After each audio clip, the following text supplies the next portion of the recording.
I get started, I wanted to kick things off with a little bit of thanks. There are so many organizations through ACCE that are here to serve you and support you in your work.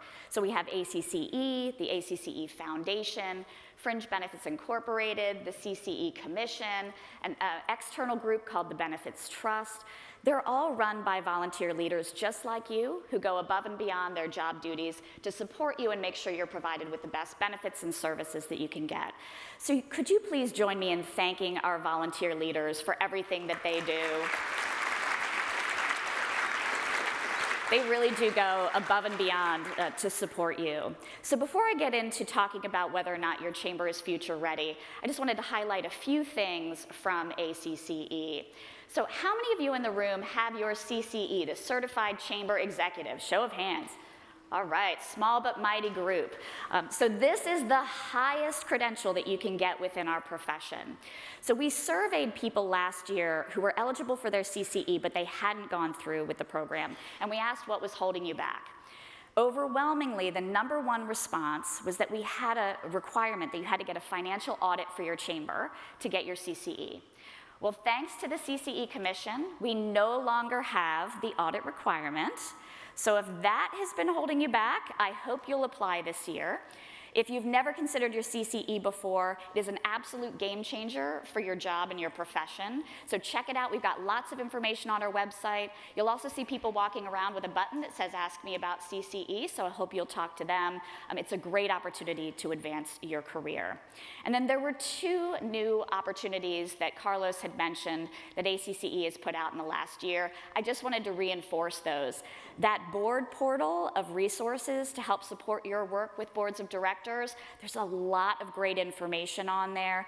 The website, it's our web address, /board resources. He had mentioned a newsletter. This is a great opportunity to share information with your board members that's gonna help reinforce some of the messages that you've been delivering. We know that sometimes having a third-party validator like your global association to back up your narrative is helpful, so I hope you'll check that out. And the other one is our Thought Leadership and Research Center. Again, this is a place where we've pulled together ACCE's data and research, but also those external organizations. This is information that can help drive change within your chamber, but also within your community. So again, that's our web address, /Thought Leadership, so I hope you'll check that out. So let's talk about whether your chamber is future ready or not. And I thought a great place to start was to look at the environment that we're in right now. If you've heard me speak before, you know I'm a huge fan of the Edelman Trust Barometer. This is a global public opinion poll. It's been conducted for more than 2 decades, and it looks at trust in major institutions. So it's business, government, media, and NGOs or nonprofits. What was great to see about the 2024 results is that business is the #1 most trusted institution of all of those entities. So for us, chambers of commerce, we're the platforms and the megaphones for business. That means that we are strong, trusted entities. And those are amazing tailwinds for us when we're trying to get our work accomplished within our communities. But we're not just the most trusted. We're also considered the most competent of all of those major institutions, and we're also considered incredibly ethical. In fact, NGOs, nonprofits, are only seen as slightly more ethical than business. So when you're thinking about the opportunities that we have as chambers, it's tremendous. We have so much momentum because there's this much trust from the public in what we're doing. So we're going to talk about, is your chamber future ready?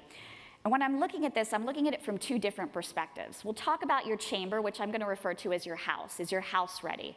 Resources, how you fund your work, making sure you're taking care of your staff. But we're also going to think about outside the house. This is when we're talking about the service you're providing to your members, but also the community impact work that you're doing. So I'm going to start with outside of the house. Are you future ready there? So workforce and talent, this is still the top issue that chambers are working on all across the globe. And really smart chambers aren't just thinking about the workforce and talent challenges right now, but also ones that are far into the future. So we actually surveyed the profession. We asked, what are your community's greatest challenges when it comes to workforce and talent? The #1 answer was childcare, access to affordable and reliable childcare. Number 2 was housing. There's just not enough income-aligned housing. After that, it's lack of available talent, lack of skilled talent, and then there are other factors. But those barriers to entry for workforce, childcare, and housing were absolutely the number 1 responses. And we've seen incredible opportunities that chambers have taken advantage of to really work on those issues. A lot of creative initiatives around childcare, but I love this example from the Kalispell Chamber. They really took advantage of the fact that they are that trusted entity within their community, and they created resources and services for every stakeholder that touches that childcare ecosystem. So for employers, they talk about the business case. What does it mean to really help your employees here? But they also offer information about tax credits and other resources on how they can provide support. Then there's the childcare profession itself. Do you want to start a childcare facility? They've got resources available there. Or expand an existing facility to help meet the needs of the community. But then also parents. How can parents find the right kind of childcare facility for them?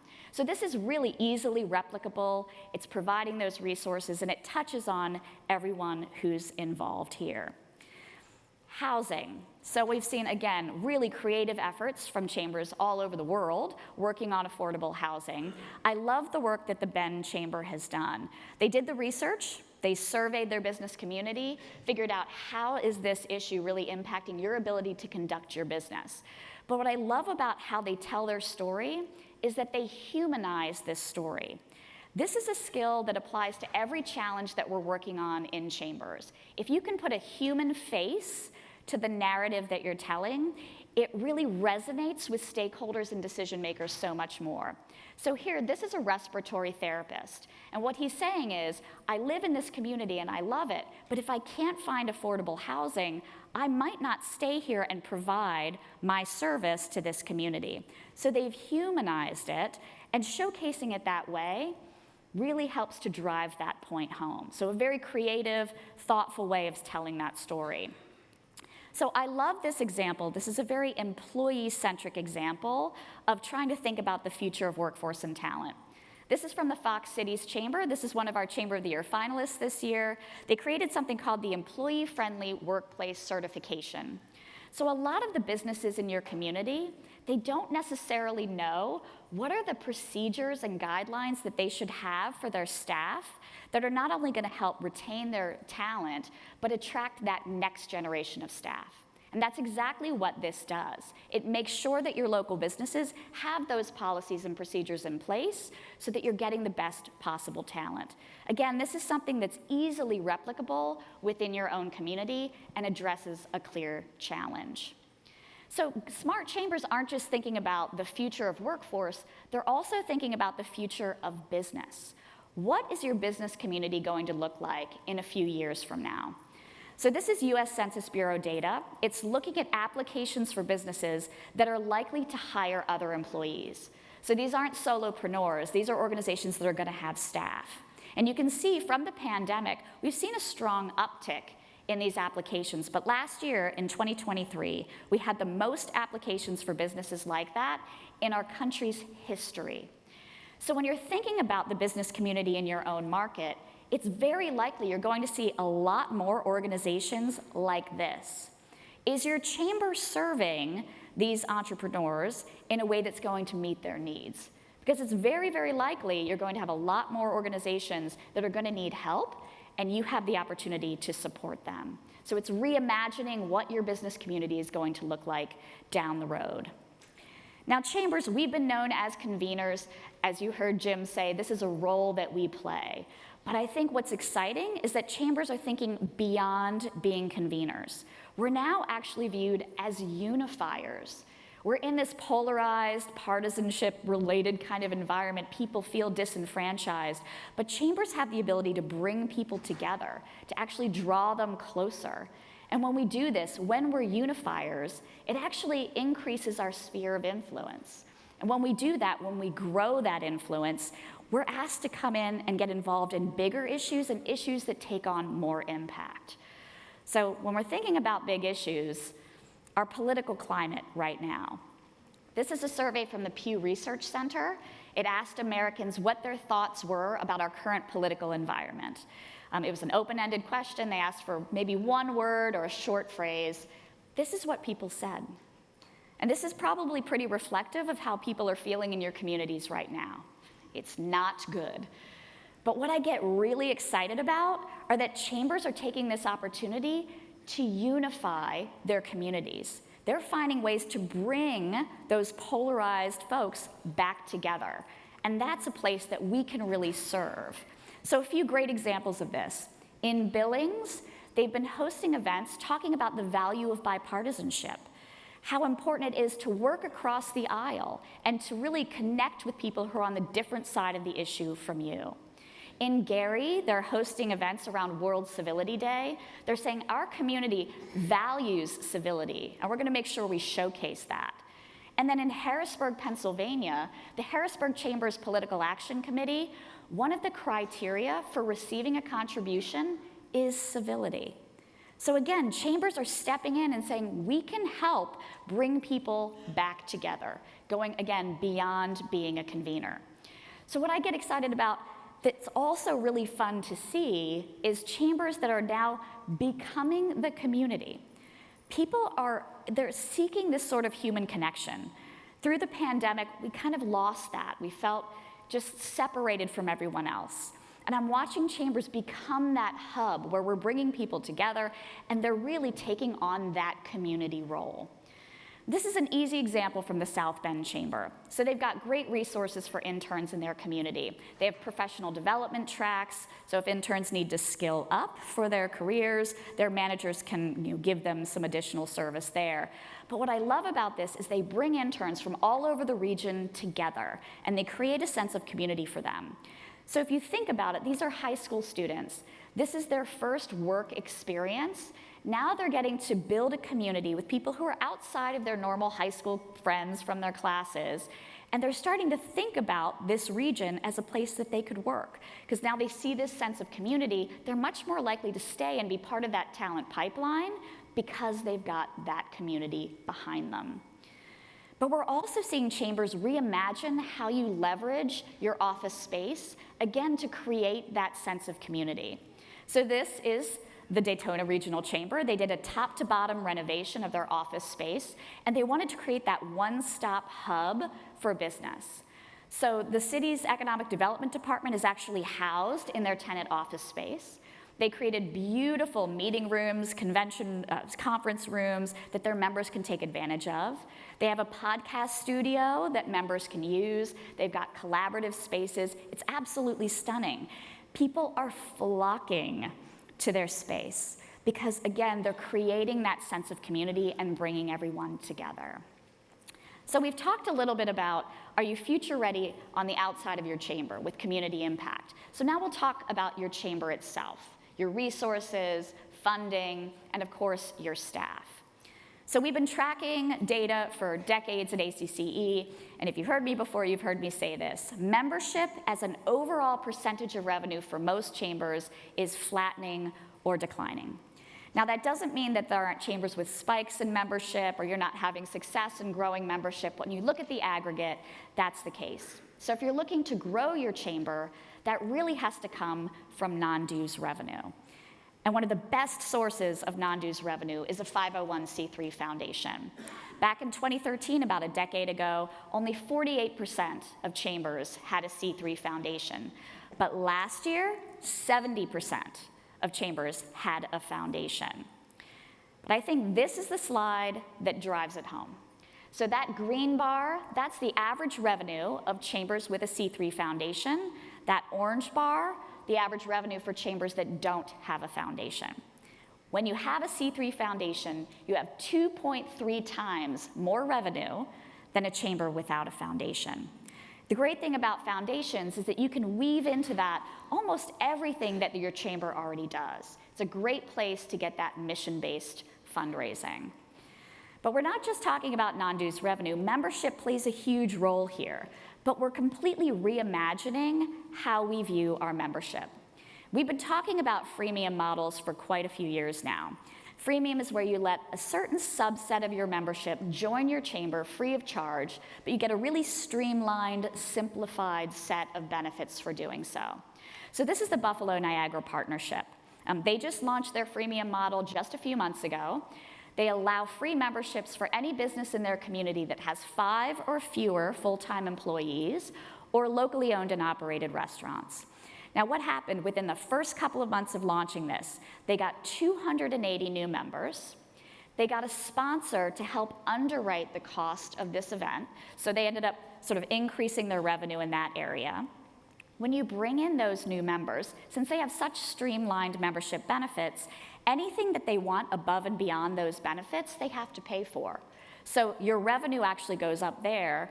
And then when you look at sponsors, new sponsors and partners are coming in the door, you've got a bigger chamber, and now you've got new faces for them to put their products and services in front of. So not only are you seeing revenue increase, but also there's a lot of goodwill. They got incredible press from this. There's just a really feel-good factor to it because you're helping small businesses for free. So it's just a way to reimagine how you think about membership and bringing more people into the fold. So in talking about is your chamber future ready, we also have to think about your staff. Are you retaining the best of your talent right now, but also are you attracting that next generation of talent? So we surveyed the profession and we asked about workplace flexibility. Is workplace flexibility important to you? And then we broke it down by generation. Every generation thinks workplace flexibility is important. But our youngest generation of workers, Gen Z, 100%, we didn't have a single person say, workplace flexibility is not important to me. So if you're thinking about that next generation of workers, this is what is valued.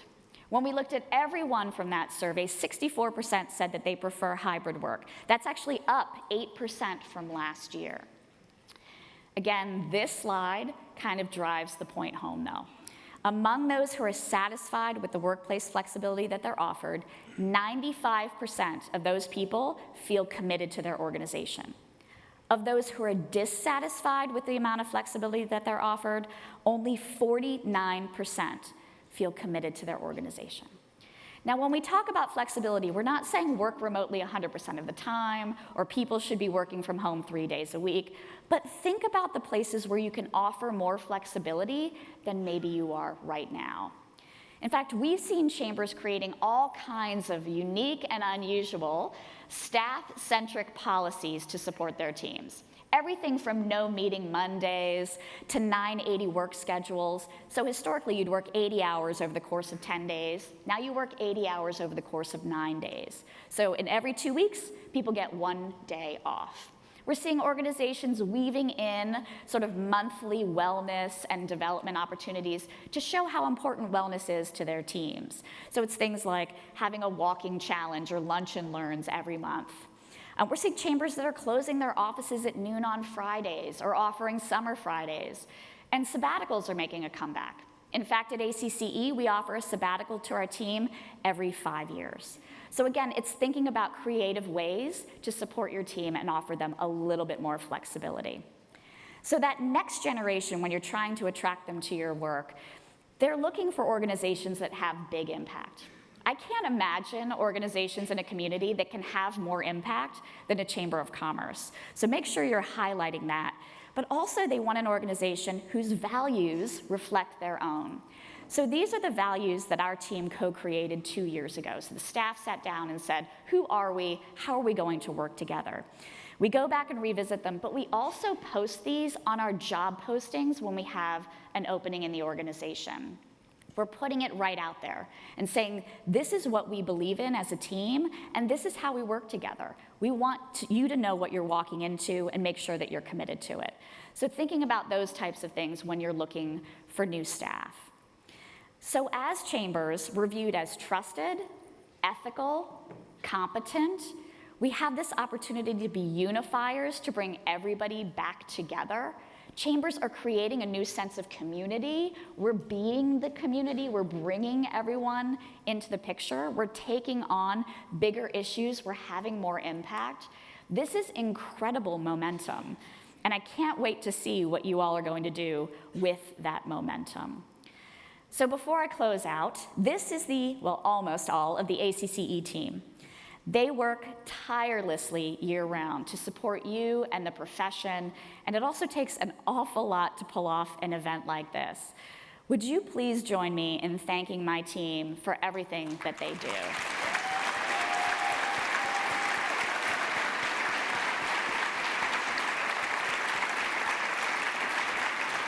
I promise you, there's not a better team out there.